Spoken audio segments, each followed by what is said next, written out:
No, I just don't care about it. It's almost like a loser's mentality. It's like everyone's so spoiled. Like it's like, you know, he won't let me shine. I even heard someone say like, yo, why Jay won't let Kanye? I'm like, let Kanye. Kanye's Kanye.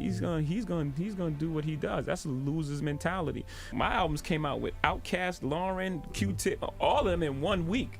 You know, everybody did good. You know, look at the chart now. It's Wale, number one. This is like a shameless plug. Roc Nation managed artist, J. Cole, which will probably go to number one next week again. No, for the first time ever, but he'll go to number one, Roc Nation, and it's Kanye. Everyone's flourishing. You know, you gotta be out, you gotta be able to compete, steel sharpen steel. You gotta get out there and you gotta earn your spot. It's not given. It's such a spoiled brat losers mentality that's it's annoying. There's a knowing in being an artist. There's a knowing. You can't guess, you can't think.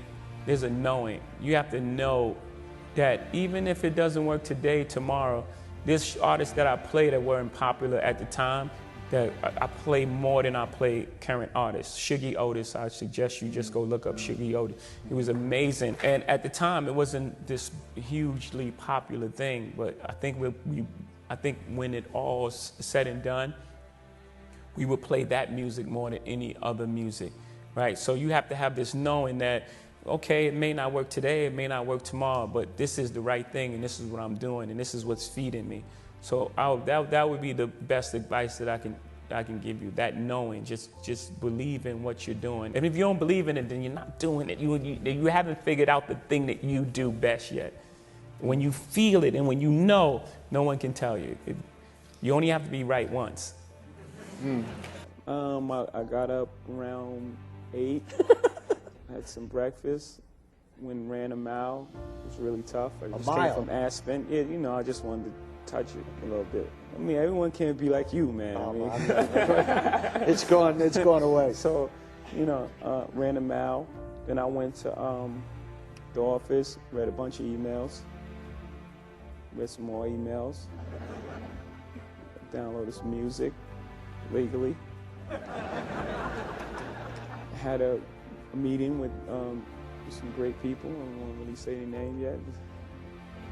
After that, listened to some music, went to the studio, had dinner. Oh, went to the Nets game, we won. We're up 3-2. Thank you very much. Went to sleep. Good day, full day. Great day. Yeah, we was going to Club Exit. And we get in the front of the club. We pull up, and Big sees some guys out there, and he says, "Man, I'm not going in there." And I'm like, "What?" He's like, "No, these guys over there. I'm not even, I don't feel like it tonight." So me and Tata, we just came in the music business. We don't really understand what he's saying. We think he's scared. So we like, "What? Let us out this car right now." So me and Tata leave the car, and we talking about Big behind his back. And we was like, "Man, could you believe that, man? He's scared of these guys." But we wanted to prove to the guys in front of the club that we wasn't scared. So we go in the club, Big pulls off, and for a while, I thought that he was really scared of these guys until later on, I realized that he had a bigger goal and he knew where he was going and he didn't want to deal with it. He wasn't scared. It was just like, why put himself in that position if he didn't have to? And I thought that was genius.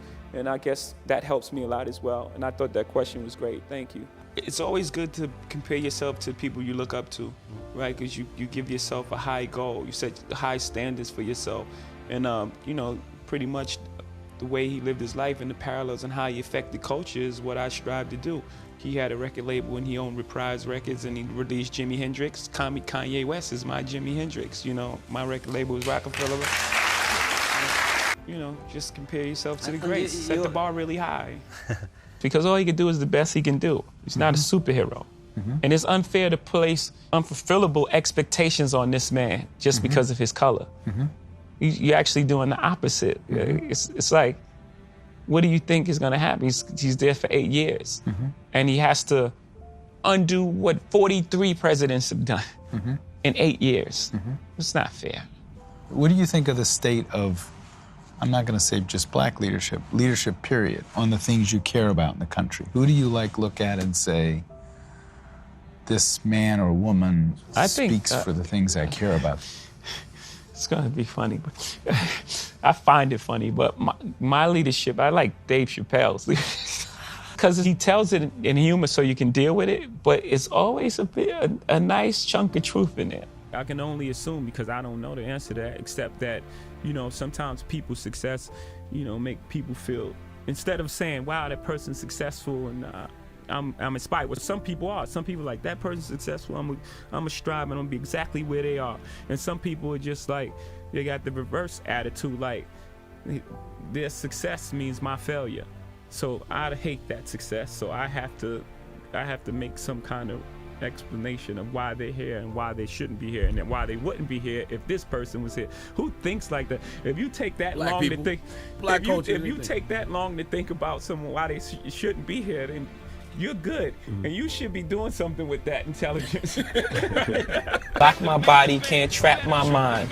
Easily explain why we adapt to crime. I'd rather die enormous than live dormant. That's how we own it. But that line, I'd rather die enormous than live dormant. That's how we own it. Living the American dream with a vengeance. I'm gonna get it.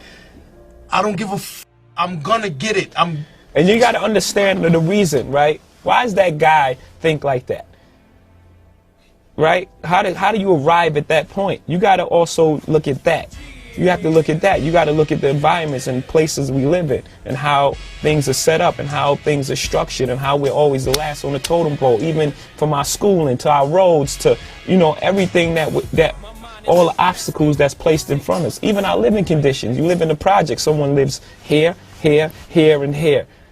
You have to deal with all these different type of personalities. You're in the box. Someone's above you, below you, to the right of you, and to the left of you. And every day you have to manage that circle. And that's just 2 floors. These buildings have 26 floors, right? These low-income houses, and everything is messed up there. So that's like living dormant. If this is what I have to live for, then I'm going to take a chance to get more. It doesn't matter. It doesn't matter what happens to me. I think that rap in particular is a young man's sport, that I'll move out of that white hot space. But rap is about the gift of discovery. To be the cool person in school, you have to know the newest music, the newest dance move, have the newest clothing on. So rap is based on that. What's new? I know you know Jay-Z is good, but do you know this song right here that only 4 people heard it? Right. At the end of the day, we're going to find out it's not about the white hot space, but it's about finding the truth. That white hot space, people think is the biggest thing, but it's really small. It's almost like a trend. Will you rather be a trend, or you rather be Ralph Lauren? Right. But I'm the person that looked at the Mona Lisa and be like, man, that's going to be cool in 40 years. Right. Right? I play forever. Right. I play forever. And so my whole thing is to identify with the truth, not to be the youngest, hottest, new, trendy thing. I think in business, one of the biggest things is to open yourself up for change. You don't have to change who you are and how you operate, but just, if the landscape is changed, then the way we do business has to change somewhat. We don't have to change who we are. We have to change the way we go about it. Because like I said, the consumption of music is higher than ever. The reason I focused on that, because such a small thing changed my life, right? A 6th grade teacher said, you know what, you're kind of smart. And I believed her. I said, I'm smart, right? So she gave me that sort of opportunity. She sparked the idea in my mind. So that's why my first thing is the scholarship fund, because there are a ton of very intelligent kids that's coming out of these urban areas who can make it all the way if given the opportunity. And so it's a challenge that I gave to my mom, and my mom is so involved with it. Like she gets on the bus and she takes these kids to their to interview with colleges, and now we're starting to see kids graduate from college, and that sort of feeling, when it's real. I'm not just sitting home writing a check and for whatever reason make myself feel good or anything like this. It's something that I really want to do, and I'm really into and excited about. So I'm seeing the results. I'm seeing, you know, we were getting our first graduates from the Sean Carter Scholarship Program, which is like, for me, the best thing ever.